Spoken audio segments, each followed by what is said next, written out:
Assalamualaikum warahmatullahi wabarakatuh. Alhamdulillahilladzi faddala ala bani adama bil ilmi wal amal ala jamil alim wassalatu wassalamu ala Muhammadin sayyidil arabi wal ajam wa ala alihi wa ashabihi yunabbiul ulumi wal hikam. Amma ba'du. Selamat pagi dan selamat menyaksikan video ini.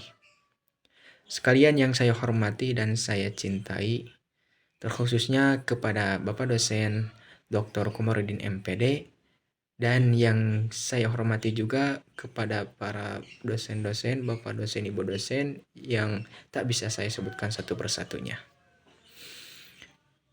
Yang pertama dan yang paling utama, marilah kita panjatkan puja beserta syukur kehadirat Allah Subhanahu wa taala atas rahmat dan hidayahnya yang telah diberikan kepada kita selaku makhluknya.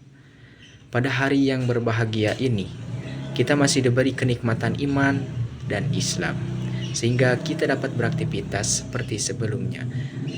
Salah satunya kita semua masih bisa melihat, mendengar, berbicara, bergerak, dan lain sebagainya. Ini adalah ciri daripada Allah telah memberikan kita kenikmatan. Tak lupa sholawat serta salam semoga selalu tercurahkan kepada Nabi besar kita, yakni Habibana wa Nabiyana wa Maulana Muhammad Sallallahu Alaihi Wasallam. Tidak lupa kepada keluarganya, para sahabatnya, para tabi'in atba'ut tabi'at, dan kepada kita selaku umatnya. Dan yang sangat kita harapkan, semoga kita semua mendapatkan syafaatnya di yaumil akhir kelak nanti. Amin, amin ya Allah ya Rabbal Alamin.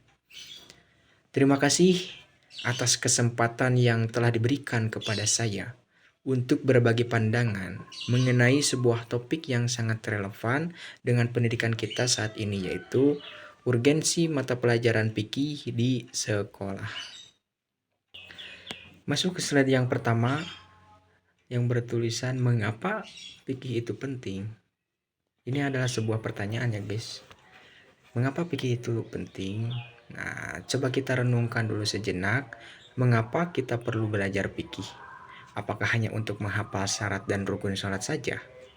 Ataukah ada makna yang lebih dalam?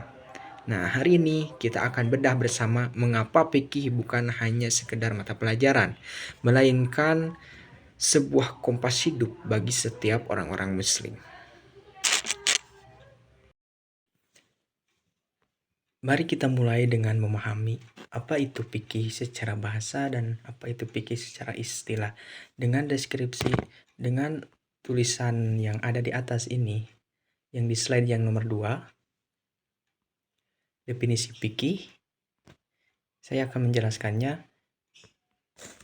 Fikih secara bahasa yang artinya pemahaman yang mendalam. Sedangkan fikih secara istilah adalah ilmu yang mempelajari hukum-hukum syariat Islam yang berkaitan dengan amalan praktis, yang digali dari sumber-sumbernya yang terperinci. Jadi sederhananya begini, fikih itu adalah panduan praktis untuk menjalani kehidupan sebagai seorang muslim. Nah, lanjut ke slide yang selanjutnya, yang ketiga, yaitu ada fikih sebagai jembatan antara teori dan praktek. Dalam pelajaran agama Islam, kita belajar tentang akidah, belajar akhlak, dan ibadah. Fikih hadir sebagai jembatan yang menghubungkan antara teori-teori ini dengan praktek kesehari-harian. Ia mengajarkan kita cara beribadah yang benar, seperti sholat, puasa, zakat, dan haji sesuai dengan tuntunan Al-Quran dan As-Sunnah. Tanpa fikih, ibadah kita bisa jadi hanya ritual kosong tanpa dasar yang kuat. Next, ke slide yang selanjutnya, ada yang bertulisan di atas, yaitu fikih mengatur kehidupan sosial. Lebih dari sekedar ibadah, fikih juga mengatur aspek-aspek kehidupan sosial kita. Ada fikih yang dinamakan fikih muamalah, yang membahas tentang jual beli, sewa menyewa, dan berbagai transaksi ekonomi lainnya. Ada juga yang dinamakan fikih munakahat, yang mengatur pernikahan dan kekeluargaan. Ini membuktikan bahwa fikih tidak hanya relevan di masjid, tetapi juga di pasar, di kantor, di kebun gitu, bahkan di rumah kita sendiri pun itu sangat membantu. Fikih membentuk tatanan masyarakat yang adil dan beradab.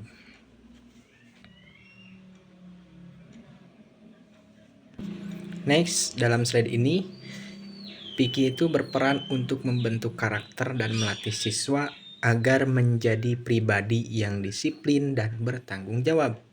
Contohnya dengan memahami syarat syah, sholat, dan wudhu. Siswa belajar untuk teliti dan tidak menyepelekan hal-hal yang kecil. Mereka terbiasa melakukan sesuatu sesuai prosedur yang benar. Ini adalah modal berharga untuk kesuksesan anak-anak di masa yang akan datang. Next, memupuk logika dan daya analisis. Dalam slide ini menampilkan bahwa memupuk logika dan daya analisis, fikih, yang artinya fikih bukan hanya ilmu hafalan semata. Di dalamnya, siswa diajak untuk berpikir logis, menganalisis mengapa air wudhu itu harus suci, mengapa ada rukun sholat dalam sholat, mengapa ada rukun dan syarat dalam sholat. Nah, fikih mengajarkan pemikiran kritis untuk memahami alasan dibalik setiap hukum, bukan sekedar menerima tanpa bertanya. Ini adalah keterampilan berpikir yang sangat dibutuhkan di era informasi saat ini. Next, slide yang selanjutnya yaitu menanamkan nilai moderasi. Fikih mengajarkan nilai moderasi atau yang disebut dengan tawasud. Dalam setiap masalah, fikih memberikan panduan yang seimbang, tidak berlebihan dan tidak meremehkan. Hal ini membantu siswa untuk bersikap bijak, menjauhi pemahaman ekstrim, dan menjadi pribadi yang toleran di tengah keberagaman masyarakat. Para ulama mengatakan khairul umur awsatuha. Sebaik-baiknya perkara adalah pertengahan. Tidak condong ke kiri, tidak pula condong ke kanan. Nah, itulah yang dinamakan tawasud. Next, slide yang selanjutnya yaitu masuk ke kesimpulan.